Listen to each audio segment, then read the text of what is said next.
Excellent. So we'll get started. So good afternoon, everyone, and thank you for joining us today for our webinar, MEPC 80, Protect the Future of Your Fleet and Explore IMO Regulation and Energy Transition Strategies with Lloyd's Register. So like I say, just like to welcome you all. We're just going to give you a very quick overview of our speakers, the topics that we'll be discussing today, and just a few housekeeping rules for this webinar. So just a very quick overview of what we'll be talking about today. My colleague Jen will be talking about this strategy, the short-term impacts, and what has been agreed at MEPC 80 and what we can expect in the future. We'll also be hearing from James, who will explore the technical, commercial, and strategic challenges that lie ahead. And at the end, we will have a section that's dedicated to showcasing the resources that we have for you and a Q&A session with our experts. Just a very brief overview about this webinar. All of your microphones will be muted for the duration, and you can ask questions using the questions tab on the right-hand panel. And this webinar will be recorded, so you can share this with your colleagues and will be available after this webinar. So without further ado, joining us today is Jennifer Riley-James, who is our lead regulatory specialist. We have James Frew, who's our business consultancy director.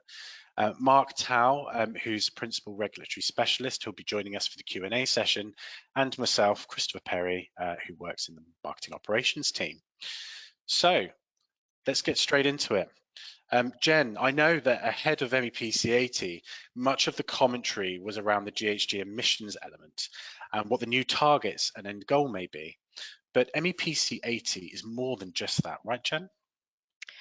Yeah, so MEPC 80 was a really busy meeting in terms of the breadth of topics covered. It wasn't just about the big ticket items of the GHG reductions and energy efficiency.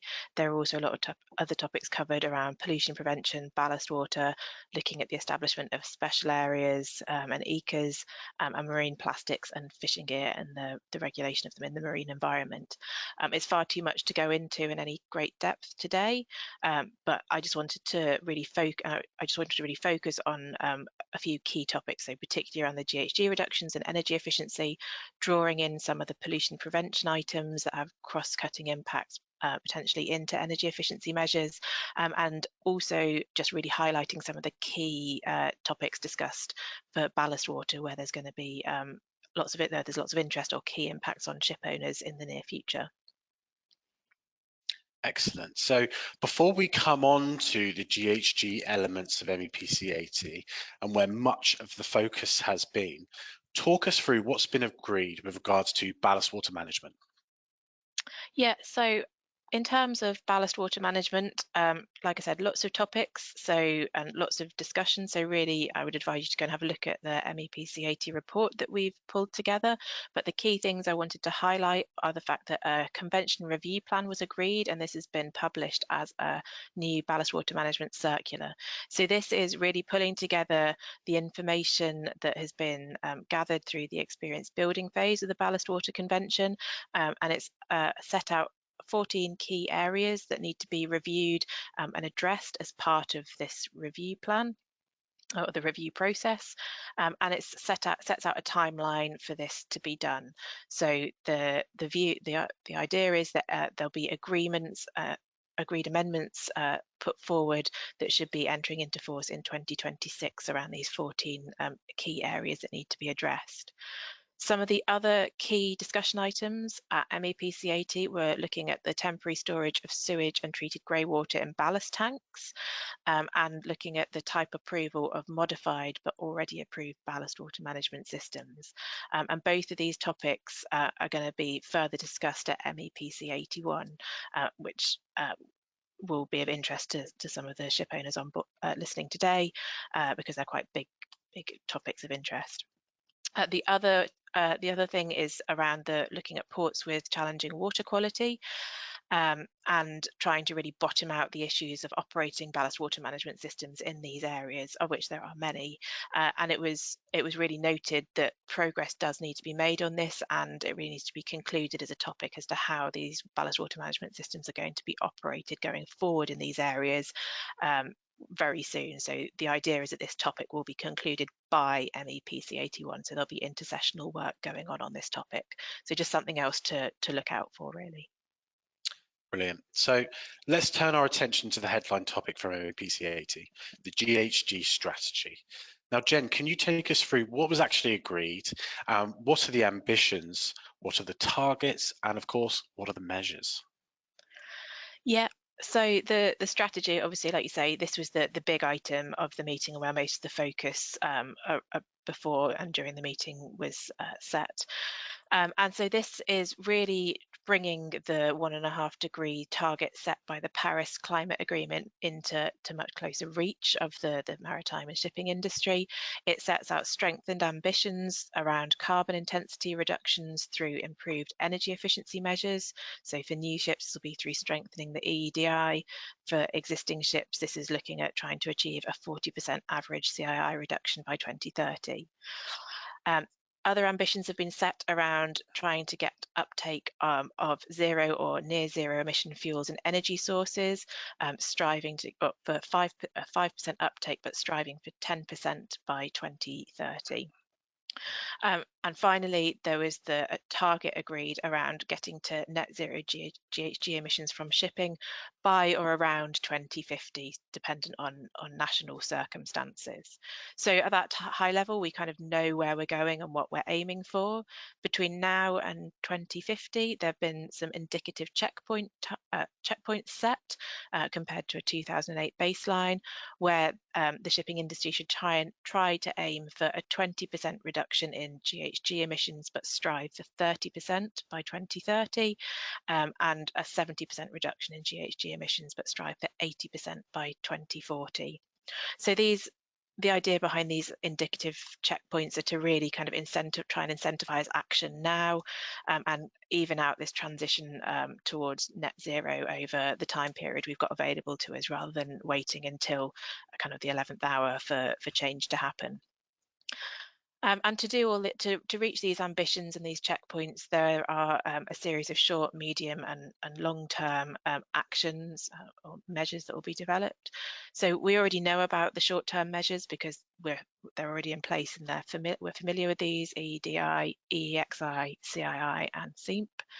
And these will go through a review process in the coming years to try and strengthen them and make sure that they're fit for purpose. In the medium term, where the strategy sets out that a basket of measures is required to be developed, and the basket of measures should comprise of a technical and an economic development. An economic measure, sorry. And these will be looking at being adopted in 2025 and entering into force in 2027, when the short-term measures that are already in place kind of run out, essentially.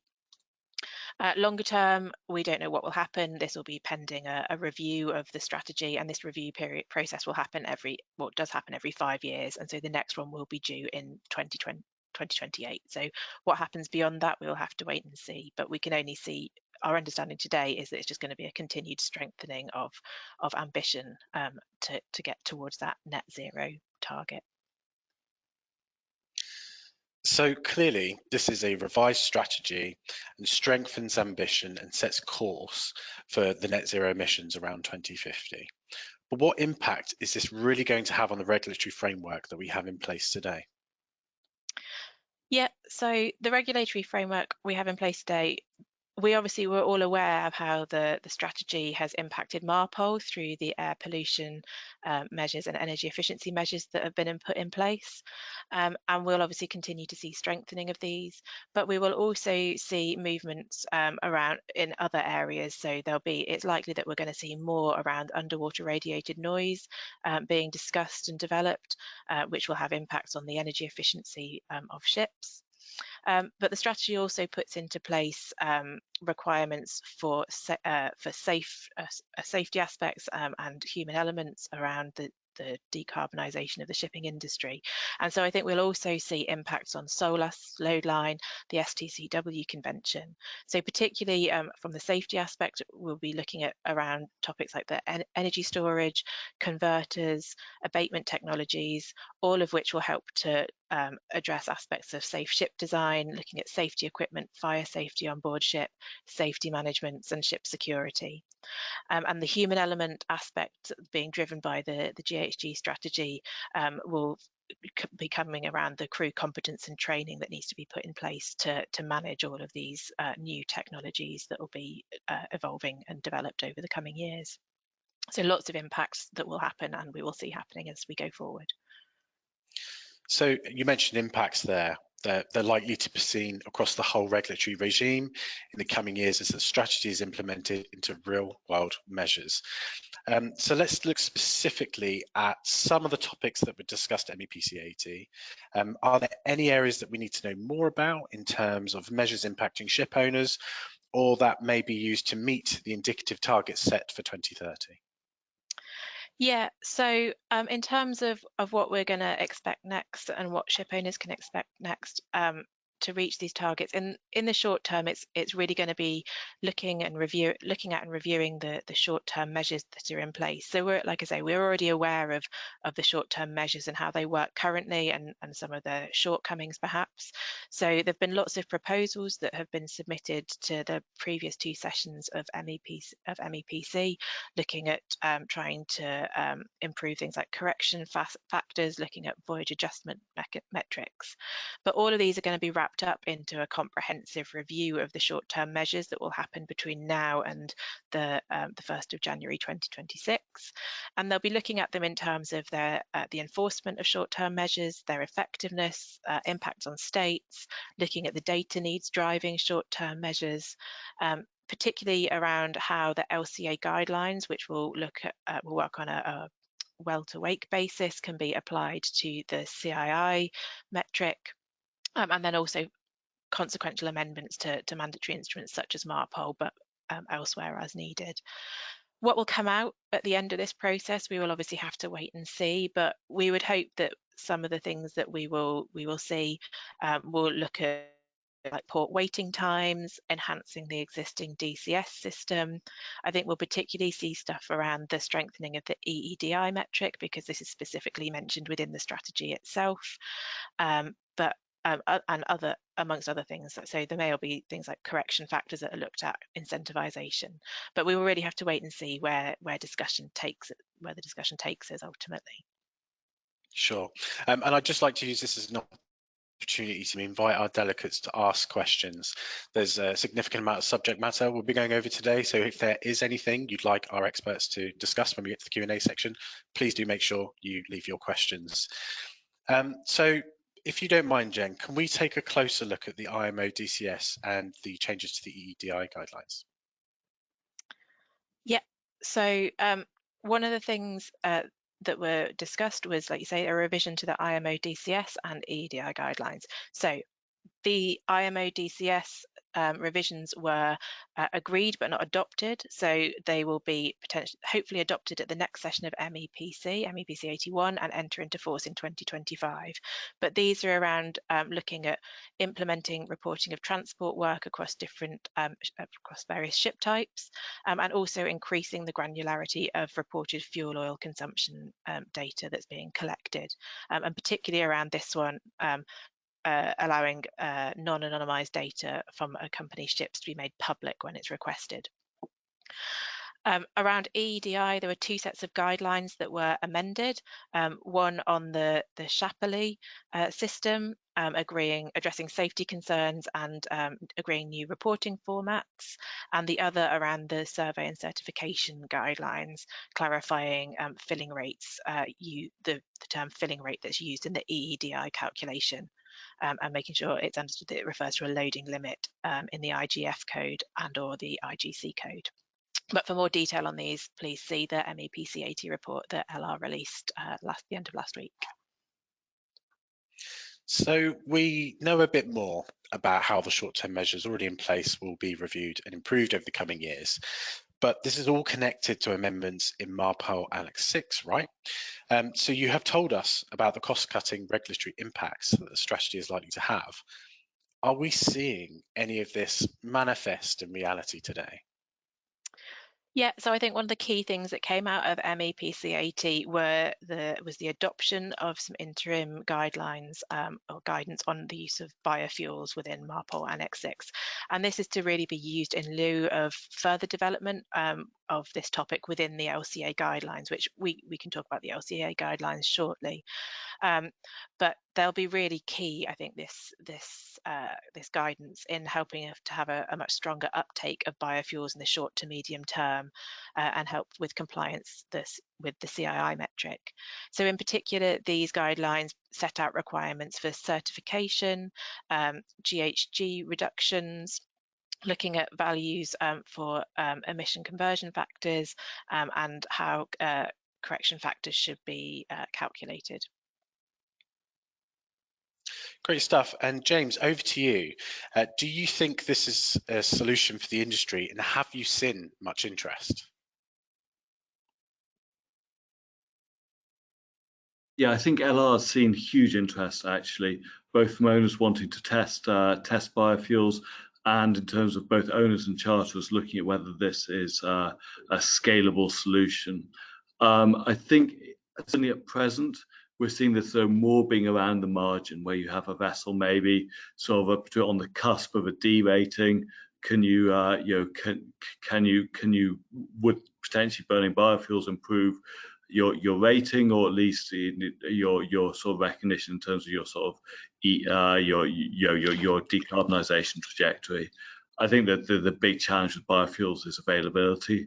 So we see it more as being at the margin than as being at than being sort of a central plank of the wider industry's decarbonisation initiative.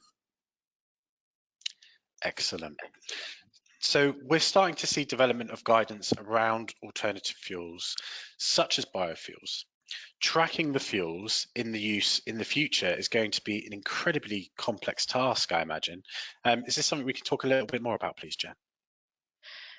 Yeah, so I think one of the things that also came out of MEPC 80 that will help around this area is the agreement that electronic bunker delivery notes will be bunker delivery notes will be acceptable in either physical or electronic form going forward. And this has been clarified through a unified interpretation that was agreed and adopted at MEPC 80. And I think this will really help with traceability of fuels going forward, particularly as midterm measures are implemented.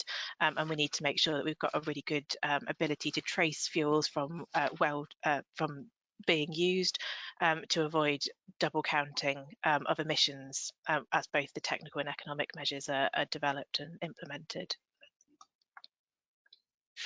And a question for you, if you don't mind, James. This sounds like good progress. Is this something which will be helpful for the industry? Yeah, as Jen says, it's going to be really helpful in terms of promoting transparency and promoting greater greater potential sort of uptake of this. LR is working with a number of major organisations on book and claim systems, for example, to help sort of support and incentivise decarbonisation, and really being able to provide traceability throughout the fuel chain, and that's including all the way up to the bunker delivery note, is going to be really helpful. So yeah, it sounds like a simple measure, but we actually think it's one that's going to be pretty helpful in terms of supporting the wider incentivisation and decarbonisation of the industry. Great, thank you, James. So back to you, Jen. What about ship owners who do not convert to alternative fuels such as biofuels, or who continue to have high GHG emissions? What is being discussed within the industry to address this problem? Yeah, so one of the key topics is around carbon capture to try and address this problem. And obviously this is an area of really high interest to a lot of ship owners. And there have been various proposals submitted to both MEPC 80 and the previous session, MEPC 79. And the proposals included looking at the wider implications of carbon capture within the regulatory framework that we've got available to us to try and provide more level playing fields and cost-effective opportunities for decarbonisation of the shipping industry. But there was really divided opinion on how this should be taken forward within MEPC, and whether actually carbon capture should be developed within the LCA guidelines before separate work streams looking at wider regulatory impacts were established and taken forward. And so what was agreed at MEPC 80 was that the topic of carbon capture should actually be sent to the next intersessional working group, so ISWG GHG 16, which will happen in April 2024, most likely, the week before MEPC 81, for further discussion there. But the thing to note is this is going to be considered as a low priority item for that intersessional working group, because they've got a lot of other things on their agenda to discuss around the midterm measures and the further development of the LCA guidelines. So we may find that there's not that much progress made on this topic in the next year, really. Okay, thank you. And James, a quick question for you. CCS has been popular and really talked about within the industry. Is this decision by MEPC 80 going to be a hammer blow? And where does that leave clients now? Yeah, I think probably describing it as a hammer blow is a little bit too strong.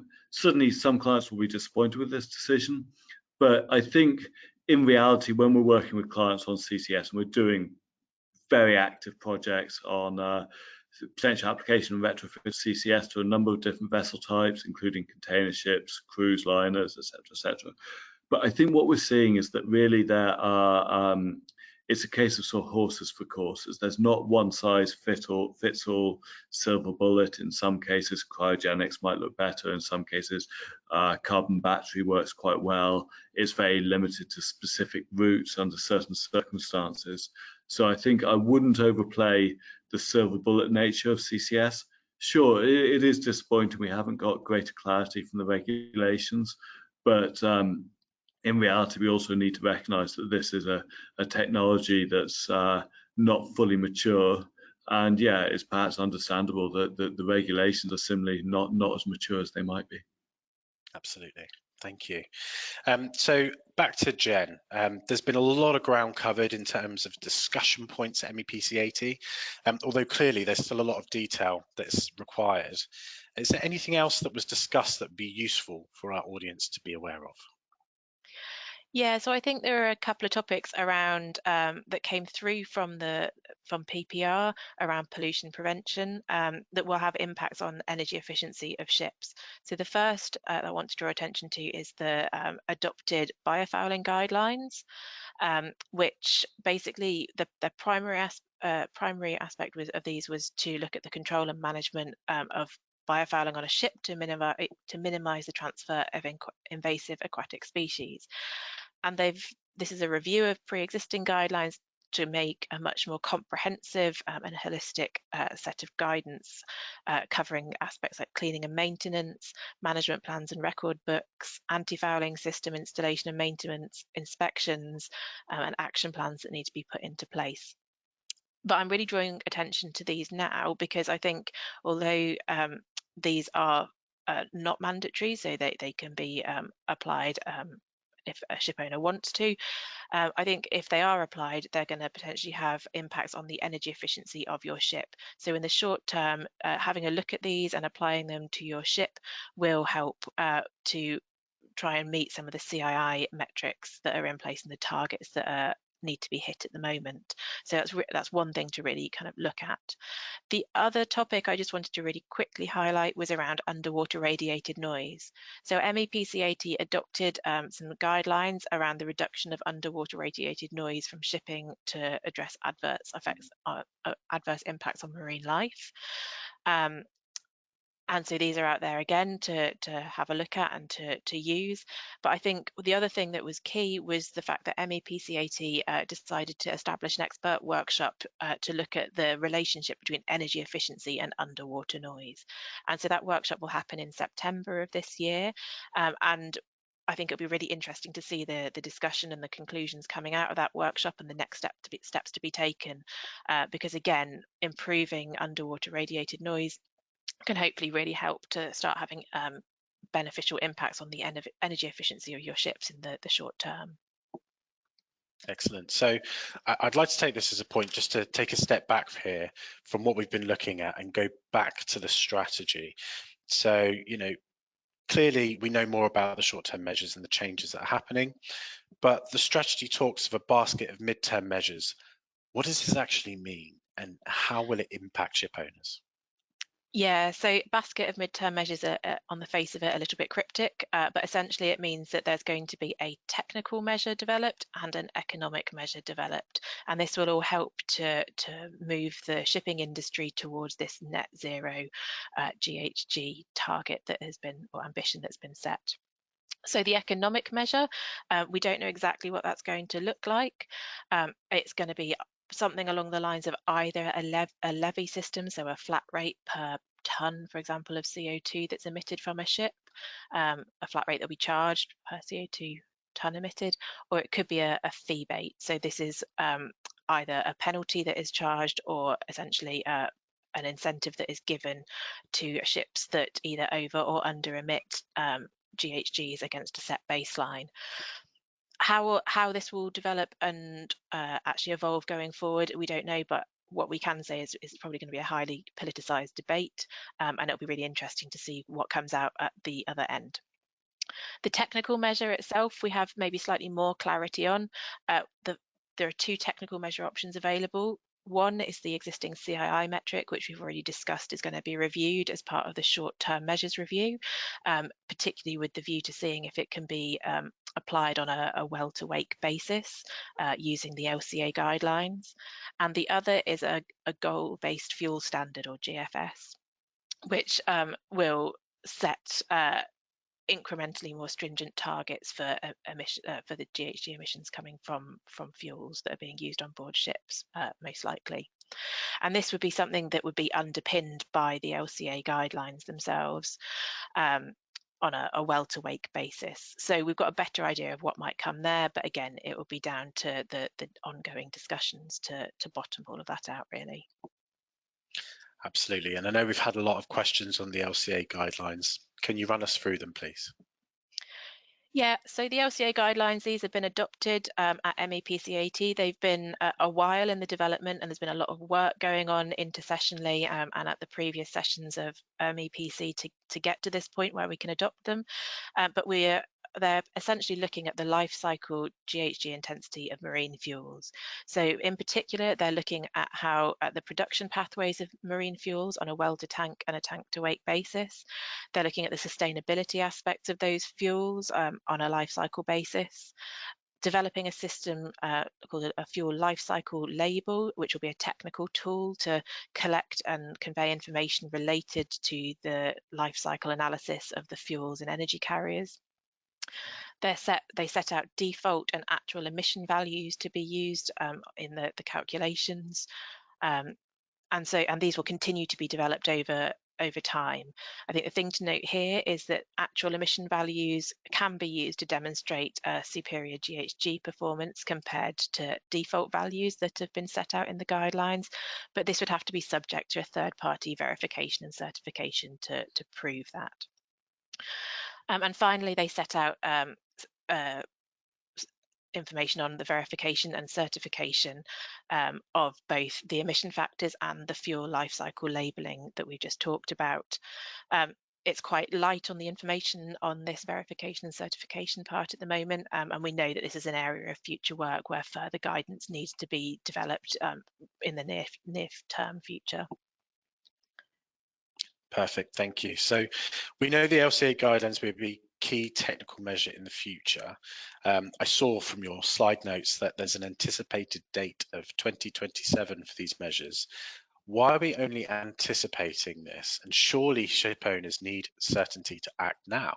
Am I wrong? Yeah. So you're right. And actually, what is in the strategy says that the timeline for the adoption of the midterm technical and economic measures will be 2027. I've put the word anticipated in there, and that's really to just draw attention to the fact that the process behind this is to conduct an impact assessment of all of the measures that are being proposed and put forward. And this impact assessment is really to make sure that there is a fair and equitable transition available for LCDs and SIDS.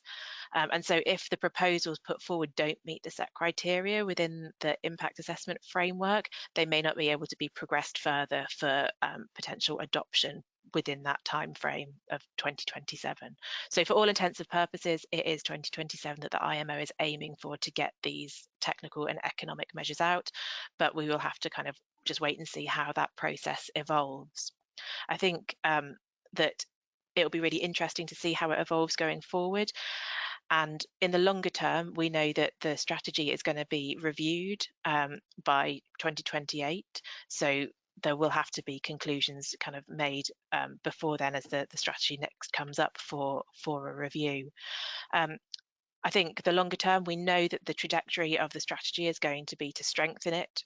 And for ship owners today, knowing that the longer term is always going to be for that strengthening to bring that 1.5 degrees C of the Paris Climate Agreement into nearer and nearer reach, that this strategy that we can see in front of us today is a really significant step change, and it's a signal that action does really need to be taken today. I think the thing to note with this strategy is that it doesn't make mandatory requirements at the ship level, but actually it's just setting targets and ambitions across the industry for the industry to try and meet as a whole. But ship owners will need to know today, particularly how their assets are going to transition to zero emissions over its operational lifespan. So that I think is going to be really the next key steps going forward for ship owners in the short to medium term. That's great, Jen. Thank you for that excellent overview. And I'd like to take this opportunity again. We can see the questions coming in thick and fast. Again, we know there's a lot of subjects to discuss today, so please make sure you ask your questions. We're slowly inching closer to answering them for you. So now in this part of the presentation, we're going to move over to James. And the question I'm going to ask you, James, is what do we know about the longer term direction of travel? And with all the regulatory uncertainty, does shipping face a tiered future? Yeah, I think that's certainly the risk that we see, and unfortunately, probably MEPC 80 hasn't really offset that risk or alleviated it particularly. I think this is a sort of just a simple illustration of where we see the industry today, where you have got tiered levels of sort of ambition and tiered levels of compliance. So at the bottom, you have sort of the mandatory requirements from the IMO, EEXI and CII. And certainly we expect some owners will, well, we hope all owners will comply with those, and some owners will do no more than simply comply with the mandatory requirements. I think, though, you do have different levels of ambition. So I sort of put one level up, some of the voluntary initiatives where you report alignment against the target. There aren't necessarily any penalties for failing to align with the target, but you have to report it, and it operates on a name and shame basis. These are such as sort of the Sea Cargo Charter, principally for cargo owners, and the Poseidon Principles for ship financiers. A sort of more specific example of this voluntary commitment is the sort of the corporate commitments we see from the likes of integrated energy companies or mining companies that have set specific goals for decarbonisation of their marine supply chains and dates around that. And we're working with a number of charterers at the moment who've set these sort of dedicated goals to implement strategies to help to deliver those. I think then probably a level up in terms of sort of a wider impact is the EU ETS and Fuel EU, the two measures in the Fit 55 package targeted at maritime, where we do see a greater impact here. Of course, for the first time really for the maritime industry, you're putting a dollar value, or in this case a euro value, against the carbon emissions, regardless of where the ship's flagged, who owns it. If it calls it an EU port, it's going to be subject to these. And we're seeing just colossal interest from both ship owners and from charterers. I say almost overwhelming from the charterers in terms of how they can optimize around burning different fuels, burning different blends of fuels, how they can think about sort of the acquiring EUAs, just to try and optimize around this, because really time now is very short if you want to proactively develop a strategy around this. And then probably the top of this is around the top tiers, the green corridors, such as the Silk Alliance, which LR has been very heavily involved in, where you're driving for the ambition that all vessels operating on a given corridor are running on low or zero carbon fuels. So I think that's the potential future that we can see ourselves moving towards. Excellent. And there's a huge amount of regulatory risk and uncertainty, it seems. How can ship owners navigate this? Well, I think the challenge that ship owners face is both a top-down and a bottom-up one. I think it relates to both how you strategically position your business as a whole. That can take into account things like your fleet replacement plans. It also takes into account a lot of charter ambitions. Let's be honest, the universe of charterers isn't uniform. In some cases, you've got very ambitious players who set quite strong targets, even by 2030, looking at some pretty serious levels of decarbonisation and going for net zero by 2050. And in other cases, to be honest, some charterers are significantly less bothered and happy to stick closer to the mandatory requirements coming from IMO. So I think you will see some variation there. I also think the readiness of different fuels and also the purchase contracts that you may or may not have in place for different fuels also has a different impact as well. So I think from the top down or from the strategic level, we're looking at both the fleet replacement strategy and what it means for future fuels. But I think also to make it really accurate and to make it properly fitted to a fleet, it does need to be bottom up as well. So here we're looking at vessel level modeling of emissions. Also, we're looking at the trading patterns of vessels. Certain fuels will only be available on certain trades. Also, I think you'll see certain energy-saving devices that we're looking at. Wind propulsion is the most obvious, but CCS is another one where they'll only really be applicable on certain trades. And also then try to tie that into the granular dry docking cycle and CapEx budgets of a specific fleet. And those give us the bottom-up operational technical measures that you can take as well. The final point I'd emphasize on this is really, I do think you need advisors working across the whole supply chain. So looking at across the vessel designers, financiers, the shipbuilders, but also LR's working closely with the alternative fuel providers and also the cargo interests and the vessel charters. And I really think you need this holistic approach, both in terms of tackling the problem from a bottom-up and a top-down perspective, and at an industry scale, not just focused on the ship. And I think that's really where we're investing very heavily in LR to be able to offer our clients all of that holistic capacity. Excellent. And you mentioned those significant investments, and I know there's been quite a significant amount of modelling on this. What does the modelling show us, James? Sure. So I thought it would just be useful to look at a single vessel examples. This is for a container ship we did last year. And in reality, this is one example from a fleet of around 30 ships. And we rolled up each of these individual vessel level pathways into a holistic fleet-wide strategy.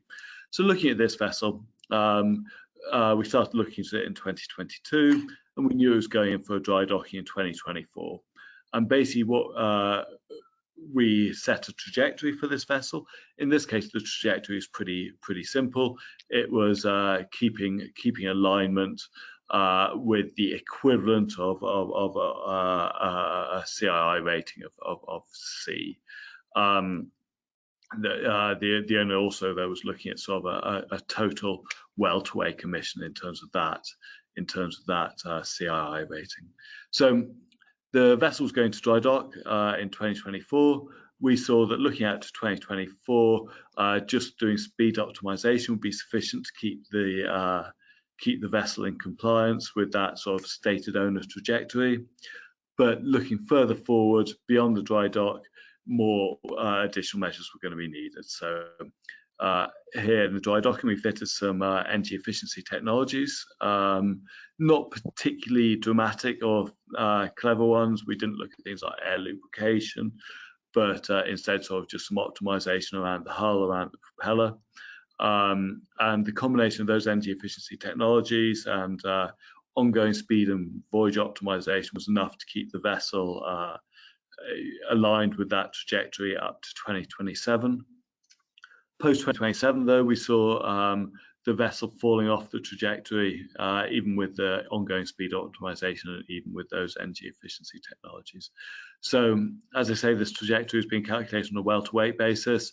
So we recommended the use of a drop-in biofuel to keep the vessel in compliance until the end of its life. And this was a relatively old vessel already, so that was why we were looking at a drop-in biofuel. And in 2033, the vessel was scheduled to be replaced anyhow. And here you can see it being replaced but with a zero carbon vessel. And there you can also see once the zero carbon vessel ramps up using the zero carbon fuel, its emissions drop significantly. Excellent. So future-proofing vessels is absolutely vital. Is that right, James? Yeah, I think that's certainly the case. And I think if we look on our next slide, I just sort of try and lay out a little bit how we're trying to work with owners to do this.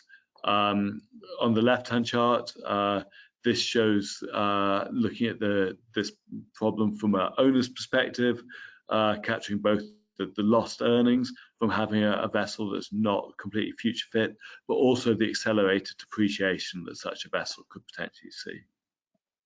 On the right-hand side, we actually look at this from the charterer's perspective, looking at factoring in also the fuel costs, the costs of EU ETS, Fuel EU.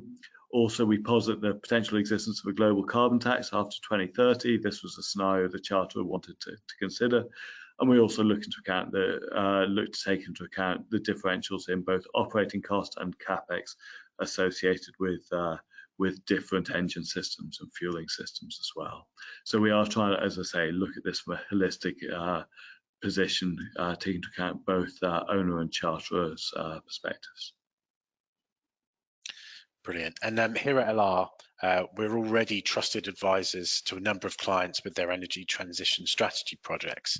Can you just give a little bit of detail on how we've gone around supporting them so far, James?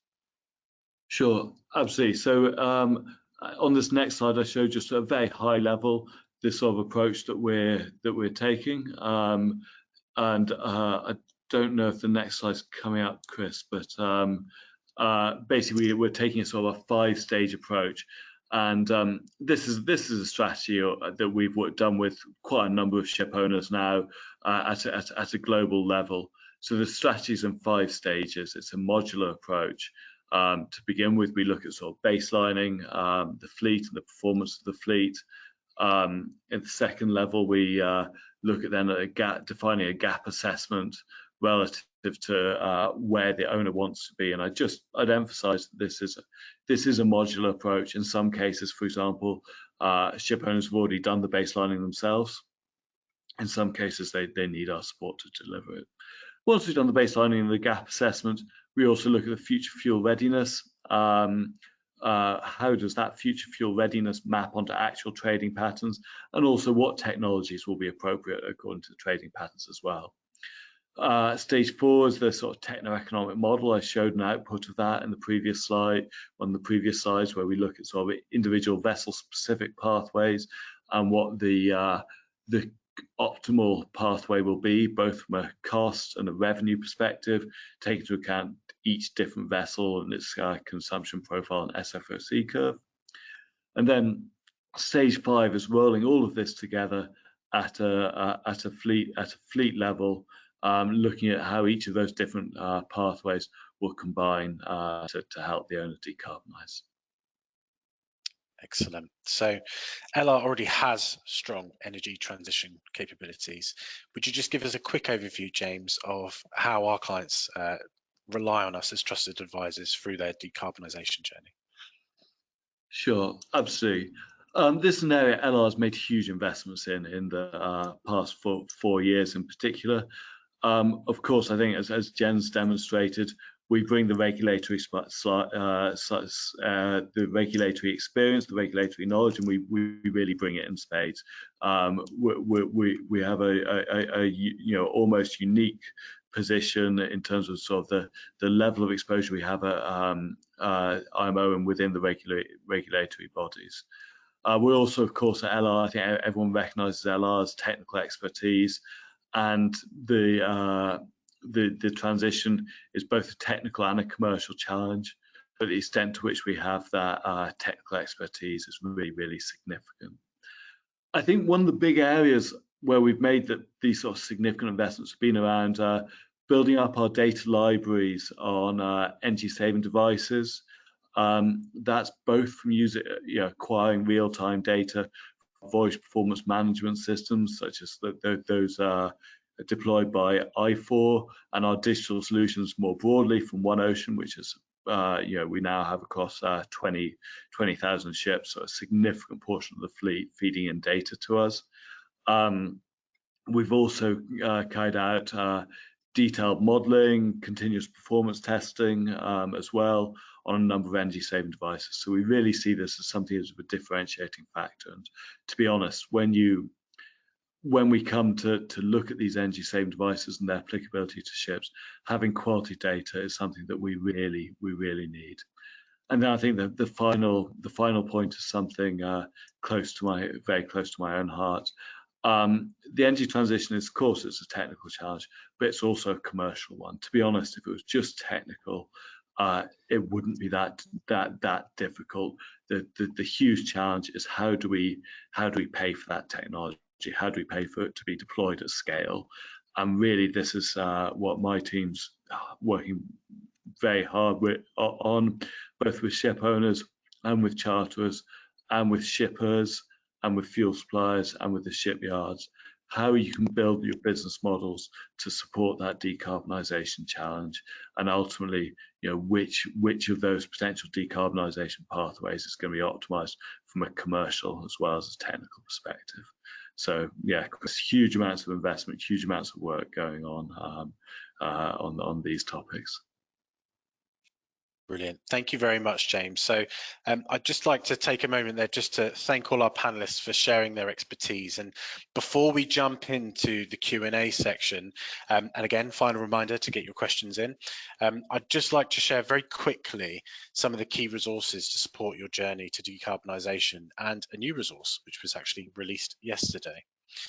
So we do have an MEPC 80 resource hub, which covers not only the report that was released, the summary report, giving all the information required, but lots of key resources, links to the zero carbon fuel monitor, and as well additional resources like the joint study into ammonia safety and onboard carbon capture utilization and storage. And of course, calculators like our CII calculator, and our experts are always around to speak to if you do have any questions. So if you'd like to explore that, it's lr.org/MEPC80. Yesterday, we released our first report in our Fuel for Thought series, which is an alternative fuel series with our, obviously evaluating methanol. So if you'd like to explore that and sign up to additional Fuel for Thought reports, please visit lr.org/FFT. Now, that very quickly brings us to the question and answers section. So I can see a flurry of questions that have come through. So thank you again for taking the time to ask your questions. What we'll do now is we'll open up the floor to all of our panelists, including Mark, who's been sat very quietly listening in. And our first question goes over to James. So James, has anything changed if I want to order a ship in the next 2 years? I think, look, what came out of MEPC 80 was a pretty clear direction of travel regardless. Yes, regulations are going to get stricter, and yes, the speed of those regulations may vary, but you are going to get stricter regulations. I think in the run up to MEPC 80, there were some sort of questions as to the commitment, and we have clearly seen that direction of travel maintained. And I think so. Has anything significantly changed based on MEPC 80? Has there been a thunderbolt from the heavens and everything's been transformed? No. Do we really think that ordering a new building now, you need to make sure it's optimized and it's future fit for 20 years? Yeah, 100% you do. And we're working with a number of major owners now, looking at optimizing new builds, looking at building in least regrets options, looking at the potential for sort of modularity or even pre-designing retrofits of things such as fuel cells into vessels. So yeah, significant amounts of work. Has MEPC 80 fundamentally changed our hypothesis? No, it hasn't. Has it emphasized that this is incredibly important? Yes, I think it has. Perfect. Thank you, James. Our next question is over to Mark. So the question we've had in is, what do you expect to be the economic measures under the midterm measures to be developed? Over to you, Mark. Okay.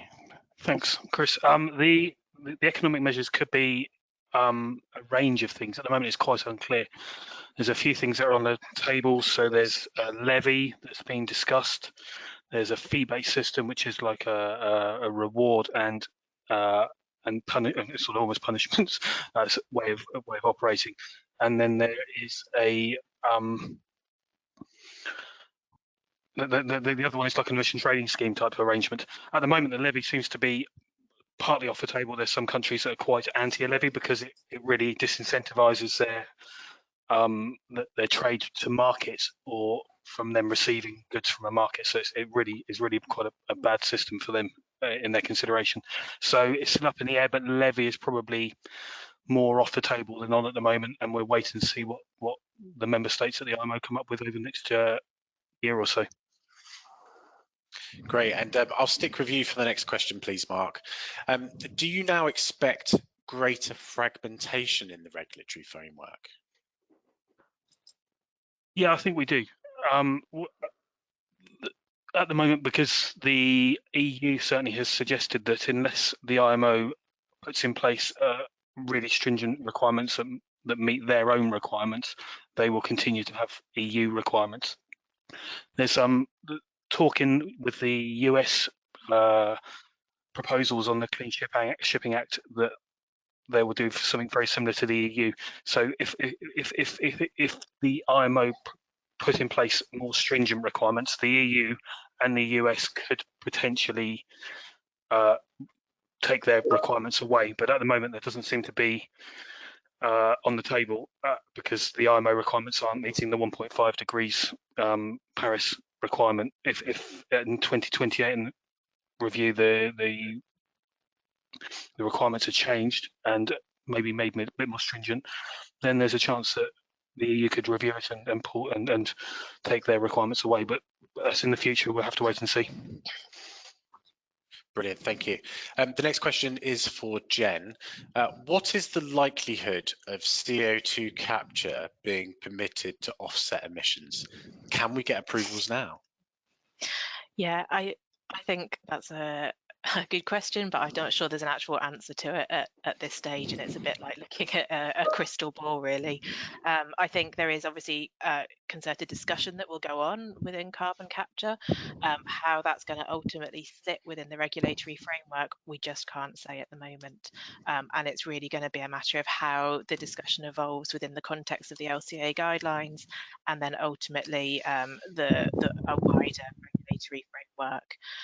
Obviously, so at the moment there is no kind of clear regulatory framework to operate in for carbon capture, but there are projects that you can be involved with, as James was mentioning during the presentation and we talked about it earlier. Perfect, thank you.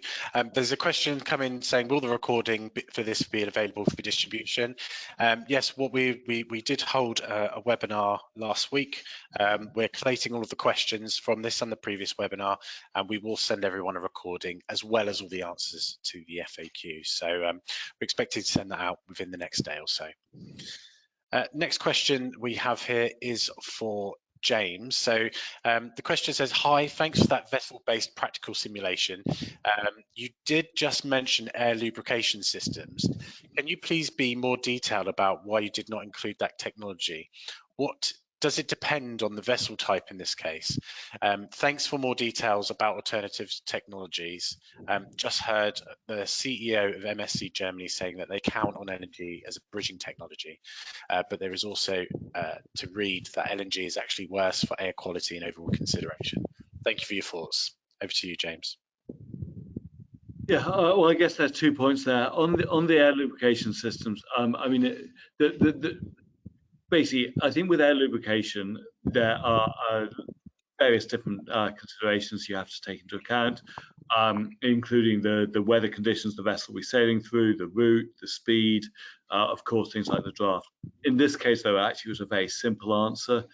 It was that this vessel was already, I think, 15 years old at that dry docking, and a relatively high capex solution such as air lubrication didn't really make sense on a vessel that was that old and was going to be scrapped in 10 years after that dry docking. So yeah, we do take into account all of those quite sort of granular considerations, such as route, weather, conditions, etc. But in this case, it was actually a very simple answer, which was simply just around the age of the vessel.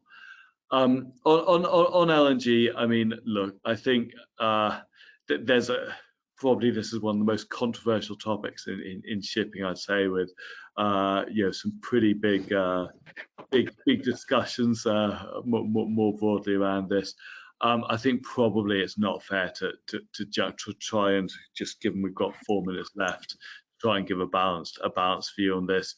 I think that what I would say is that LR is doing a heck of a lot of work to try and mitigate some of the negatives of LNG, because LNG as a fuel is going to be with us for a while. So I strongly encourage anyone who's interested in LNG and ways in which it can be improved to go away and Google the MAMI initiative, which LR is leading, and I think is a really important potential measure for LNG going forward.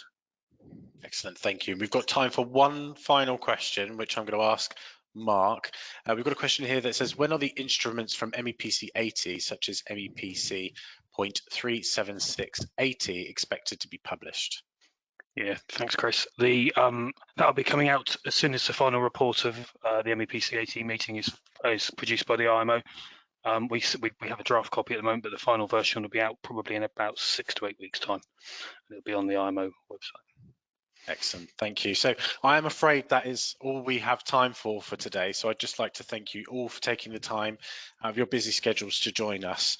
A big part of this has been bringing around teams across LR to make sure that you've got the trusted advice to help your journey to decarbonisation just a little bit easier. So thank you for joining us. I hope you have a great rest of the day, and we look forward to seeing you for the next webinar.